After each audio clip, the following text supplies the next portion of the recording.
નમસ્કાર દોસ્તો, આપ જોઈ રહ્યા છો સાયકલ મીડિયા સંચાલિત નવસારી લાઈવ। સમાજમાં એકતા વધે, સમાજમાં ધર્મ વધે અને સમાજ એકબીજા સાથે સંગઠિત બને એ માટે ગણેશ મંગળ એટલે કે ગણેશ ઉત્સવની શરૂઆત થઈ હતી। પરંતુ આજે નવસારીમાં ઉલટા ચિત્ર જોવા મળ્યા। જે સમાજ એકતા માટે ગણેશ ઉત્સવનું આયોજન કરવામાં આવ્યું હતું, લોકમાન્ય તિલકે જે ગણપતિમાં એકતા વધે સમાજની એ માટે જે કામ કર્યું હતું એને લઈને આજે ઉલટું પરિણામ આવ્યું। અને આજે પરિણામ એ આવ્યું કે નવસારી સમસ્ત નવસારી ગણેશ ઉત્સવ મંડળ સંગઠનની આજે મીટિંગમાં રીતસર સામ સામે આક્ષેપો પ્રતિ આક્ષેપો, ધક્કા મુક્કી, કોલરો પકડવા સુધીની વાત પહોંચી। જે સમાજની એકતા માટે ગણેશ ઉત્સવની શરૂઆત કરવામાં આવી હતી એ જ ગણેશ મંડળ આજે નવસારીમાં એક તૂતુ અને મેમેમાં આવી ગઈ। આજે ગણેશ સંગઠનની મીટિંગમાં આપ જોઈ રહ્યા છો તે દ્રશ્યો સર્જાયા। ખૂબ સરસજનક કહેવાય। સંસ્કારી નગરી નવસારીના વાતો કરતી આ સંસ્કારી નગરી અને જ્યાં સમાજની એકતા માટેનો જે ઉત્સવ ઉજવાતો હોય એના મંડળોના પ્રમુખો હોદ્દેદારોએ આજે આ જે દ્રશ્યો છે એ દ્રશ્યો આજે સર્જાયા। આમાં કોની ભૂલ એના હું આક્ષેપ નથી કરતો, કોણ વ્યક્તિના કારણે આ થયું એની વાત નથી કરતો, પણ દુઃખની બાબત તો એ છે કે આજે આ જે ન થવું જોઈએ એ આ ગણેશ મંડળની મીટિંગમાં યોજવામાં આવ્યું। પ્રવીણ શિંદેની અધ્યક્ષતામાં યોજાયેલી આ મીટિંગમાં જે હોદ્દેદારો હતા એ પણ એટલા નબળા પડ્યા। આખો વર્ષ પોતે પ્રમુખ હોવાના અથવા પોતે હોદ્દેદાર હોવાની વાતો કરનારા આજે જે નેતાઓ ખુરશી પર બેઠા હતા, જે નેતાઓ મંચ પર બેઠા હતા એ સભા સંચાલન કરવામાં એકદમ નાકામયાબ નીકળ્યા। સૌ બાબત છે જે ગણેશ સંગઠનના આખા જિલ્લાના પ્રમુખ તરીકે અથવા આખા શહેરના પ્રમુખ તરીકે તમે આખું વર્ષ વાહવાહી લૂંટી ત્યારે એક મીટિંગનું હેન્ડલિંગ તમે ના કરી શકો, તમે તમારા સભ્યોને ના સાચવી શકો તો આ સમાજની વાત કરનારા આ લોકોને આ હોદ્દા પર બેસવાનો અધિકાર નથી। કારણ કે જ્યારે એક પોતાના સમાજના સભ્યો એટલે કે પોતાના જ મંડળના સભ્યોને સાચા જવાબો ના આપી શકે, મીટિંગનું સંચાલન ના કરી શકે, ક્યાંક ભૂલ થઈ હોય તો આક્રોશ પણ હોય, એ આક્રોશને સમજવો જોઈએ, સમજાવવો જોઈએ। પરંતુ રાજકીય આકાઓની કૃપાથી આ હોદ્દા પર બેઠેલા આવા હોદ્દેદારોએ આજે ખરેખર નવસારીને નીચા જોનું કર્યું છે। વર્ષોથી જે ગણેશ મંડળના સભ્યોમાં માન્ય મંગુભાઈ જેવા વરિષ્ઠ વ્યક્તિઓ હતા એ ગણેશ સંગઠનના મંડળને આજે ચોક્કસ 22 વર્ષથી દરરોજ લાખો જીવનોમાં આશા અને આરોગ્યનું પ્રકાશ આપતી Kejal life in multi speciality hospital, અદ્યતન સુવિધા સાથેની હોસ્પિટલ, અનુભવી ડોક્ટરો અને ટેકનોલોજી સહિત ઓપરેશન થિયેટર્સ, આઈસીયુ અને એનઆઈસીયુ વિભાગ, 24 કલાક ચાલતી ઇમરજન્સી સર્વિસીસ, મેડિકલ સ્ટોર અને લેબોરેટરીની સુવિધા પણ ઉપલબ્ધ છે।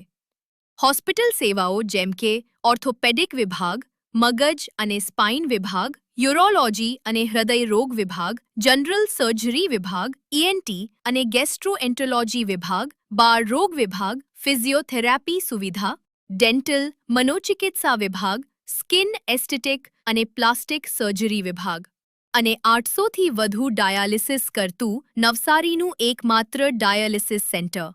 પરિવાર દીઠ 10 લાખ સુધીની પ્રધાનમંત્રી જન આરોગ્ય આયુષ્માન યોજના કાર્ડની સુવિધા અને વાહન અકસ્માતના સમયે 50,000 સુધીની વાહન અકસ્માત સહાય યોજના અને કેશલેસ સુવિધા પણ ઉપલબ્ધ છે।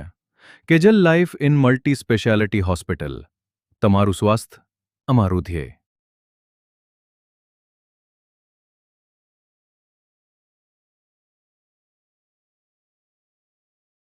લૂનો લાગ્યો છે એના માટે આજે કાળી ટીલી સમાન છે। કારણ કે એક મંડળ જે મંડળની એકતાની વાત કરાતી હોય એ મંડળ જે એકતા માટે જે ગણેશ ઉત્સવની શરૂઆત થઈ હતી એ ઉત્સવની આજે મીટિંગના સંચાલનમાં ક્યાંક કચાશ રહી। તો સભ્યોએ પણ આજે કેટલાક મુદ્દાઓની અંદર ચર્ચા કરવી હતી તો એ પણ શિસ્તતા જાળવી હતી, પરંતુ કાયમ દબાઈને રહેલા આ સભ્યોનો આજે રોષ જોવા મળ્યો હતો। કારણ કે જે મંડળના હોદ્દેદારો બેઠા હોય એ જ બધું નક્કી કરી લેતા હોય છે અને પરિણામે સભ્યોનો અસંતોષનો આજે ઉકળતો ચરુ જોવા મળ્યો હતો અને એ ચરુમાં કેટલાય એવા તત્વો પણ ઘૂસી ગયા હતા કે જેને આજે આ મીટિંગને ખોરવવાનો પ્રયાસ કરવામાં આવ્યો। એનું કારણ એ હતું કે આજે મંડળ આગામી પ્રમુખ કોણ હશે એ નિશ્ચિત કરવામાં કચાશ રહી હતી। મંડળના સંગઠનના હોદ્દેદારો જે ચાર ચંડાલો બેઠા હોય છે એ ચાર ચંડાલો એવું નક્કી કર્યું હતું કે અમારા મંડળનો પ્રમુખ દિલીપભાઈ બનાવી દઈશું, પરંતુ સામે વિરોધ આવતા આજે આ મીટિંગને મુલતવી રાખવાનો જ આમ તો પહેલાથી નિર્ણય હતો। એટલે કે એક છુપો એજન્ડા એ હતો કે કોઈ પણ કારણસર મિટિંગ મુલતવી રાખવી, પરંતુ મિટિંગ મુલતવી રાખવા માટે સભ્યોના ઉશ્કેરાટને કારણ બતાવવામાં આવ્યું અને હવે કહેશે કે સભ્યોએ ગમે તેમ રજૂઆત કરી. અહીંયા રજૂઆત કરનાર આવનારા માટે જ્યારે ગુંડાગર્દી હોય એવા દ્રશ્યો પણ સર્જાયા હતા. કેટલાક પત્રકારોએ આ મુદ્દે રજૂઆત કરવાની કોશિશ કરી તો પત્રકારોને પણ ધક્કા મારીને બહાર કાઢવાની કોશિશ આ મંડળ દ્વારા કરવામાં આવી. કેટલાકે રજૂઆત કરવાની કોશિશ કરી તો એક રજૂઆતની સામે ખોટા અવાજો કરીને આ મિટિંગને ખોરવાનું કામ કર્યું. જે થયું એ ખરેખર આ નવસારી શહેર માટે શરમજનક ઘટના છે. આમાં હું કોઈનો દોષ નથી આપતો, પણ દોષ એ આપું છું કારણ કે બીજે કોઈ કદાચ બબાલ થઈ હોય, બીજે કોઈ કદાચ મિટિંગમાં આવું કોઈ સમાજની વાત હોય કે કોઈ પક્ષની વાત હોય અને જ્યાં આવી અસંગઠિતતા દેખાઈ હોય તો એ કદાચ માફ કહી શકાય. પણ જે ગણપતિ મંડળ જેનો પાયો એકતા માટે રચાયો હતો, સમાજને એક કરવા માટે, સમાજને સંગઠિત કરવા માટે જે ગણેશ બાપાની મૂર્તિ મૂકવાની શરૂઆત કરવામાં આવી હતી, એ જ ગણેશ મંડળમાં આજે અનેકતાના અભાવે, અશિસ્તના અભાવે એ મંડળોમાં જ્યારે સામ સામે ધક્કા મરાય, સામ સામે આક્ષેપો થાય, સામ સામે કોલર પકડાય અને ભાઈ હાથ પણ ઉપાડવા સુધીની ઘટનાઓ આવી હતી, તો આ દુઃખદ બાબત છે. ગણપતિ સંગઠન કે જેના માટે ગણપતિ બાપા મોરિયા કરીને આપણે વિઘ્નહર્તાને વાત કરતા હોઈએ, દરેક મંડળ, દરેક સોસાયટીઓ પોતાની એકતા બતાવવા માટે જ્યારે લડતા હોય, ઝઝૂમતા હોય ને ઉત્સવ ઉજવતા હોય, એવા સંજોગોમાં આ ગણેશ મંડળની મિટિંગમાં મેં ફરી વાર કહું છું, કોઈ કંપનીની મિટિંગ હોય, કોઈ બીજી મિટિંગ હોય, કોઈ સમાજની મિટિંગ હોય અને કદાચ ત્યાં હુસાતુસી થાય ને તો સખી લેવાય. પણ જ્યારે સંગઠન, સમાજની એકતા માટેની વાત કરનારા સંગઠનોમાં આ કક્ષાએ જ્યારે હુસાતુસી એક પદભાર સંભાળવા માટે અને એવા નમાલા લોકોને નેતૃત્વ આપવાને કારણે આ સંગઠનની આ દશા આવી છે અને આ ક્યારેય સાખીને લેવાય. આમાં હું કોઈનો દોષ નથી આપતો. આમાં જેટલા ઉપસ્થિત હતા તમામ ગણેશ બાપાને ઓળખીને આવ્યા હતા, તો બાપાને દિલમાં રાખીને વર્તન કરવું જોઈતું હતું. એ અહીંયા આવેલો સભ્ય હોય કે અહીંયા બેસેલો નેતા પર બેસેલો ખુરશી હોય, પરંતુ આજે દુઃખની સાથે કહેવું પડ્યું કે આ ગણેશ સંગઠન હવે માત્ર કોલર ઊંચા કરવા માટે, ગણેશ સંગઠન માત્ર પોતાનો વોટ મારવા માટે યોજાવા માંડ્યું છે અને એને લઈને આગામી દિવસમાં આ શહેરની એકતા, સંગઠિતતા સામે પ્રશ્નાર્થ ઉભો કર્યો છે. આજે આ મંડળની મિટિંગે ઉહાબો થતા પહેલાથી નિશ્ચિત હતું, કારણ કે એ લોકો અનિર્ણિત હતા કોને પ્રમુખ બનાવવા, કોને હોદ્દેદાર બનાવવા, એટલે મિટિંગ તો મુલતવાની જ હતી. પરંતુ કહેવાય ને કે એક બાનું જોઈતું હતું અને એ બાનું મળી ગયું એટલે આજની મિટિંગ બરખાસ્ત કરી દેવામાં આવી. એ બરખાસ્ત કરવાની જાહેરાત સુદ્ધા પણ એ લોકો જાહેર મંચ પરથી ના કરી શક્યા. આ નપુસંગતા છે આ નેતાઓની, આ નપુસંગતા હતી આ મંડળના વર્ષો સુધી જે નેતાઓ રાજકીય આકાઓએ ચૂંટેલા, રાજકીય આકાઓના ખોળામાં બેસીને આ પદભાર સંભાળના આ નેતાઓએ આજે આ શરમજનક બાબત એ કરી કે મિટિંગ મુલતવી રાખવાની ઘોષણા પણ એ લોકો જાહેરમાં ના કરી શક્યા. ત્યારે જે હોદ્દેદારોએ આમને બેસાડ્યા છે એમને ચોક્કસ એ વાતનું દુઃખ થવું જોઈએ, કારણ કે તમે કોઈ પક્ષની વાત નથી કરતા, મારા બાપાના આ મંડળની વાત કરતા હતા.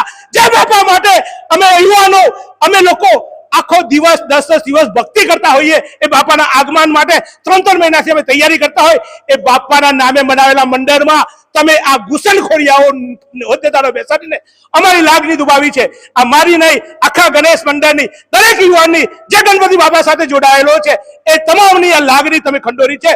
તમને બાપા માફ નહીં કરે, દુનિયા માફ કરશે, આ સભ્યો માફ કરશે. કદાચ કાલે સમાધાન કરીને કોઈને હોદ્દો આપી દેશો ને તો તમારી વાહવાહી કરશે, તમારા ચંપલ ચાટશે, તમારા જુગતા ચાટશે, પણ મારો બાપા તમને માફ નહીં કરે, કારણ કે બાપાના નામે તમે આ કાંડ કર્યા છે, એ કાંડ સાખી નહીં લેવા.